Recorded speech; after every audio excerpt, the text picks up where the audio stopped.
Hi everyone, if you like to create a bar graph like this, watch to the end. Let's get started. Here I have an example. It asks me to present this data in a bar chart. So just select the data here. Okay. Then from insert, click this one, select this one, then this one. Also, we have another option. Click this one, then more statistical charts.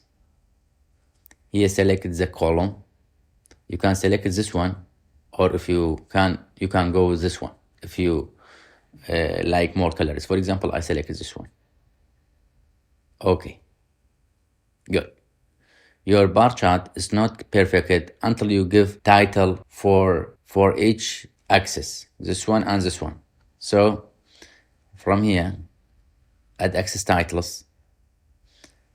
Remove this frequency because it is not right location. From here, you can select it, mode.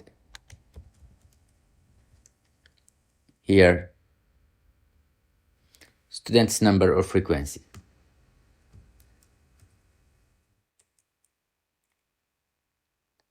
Chart title, modus of transporting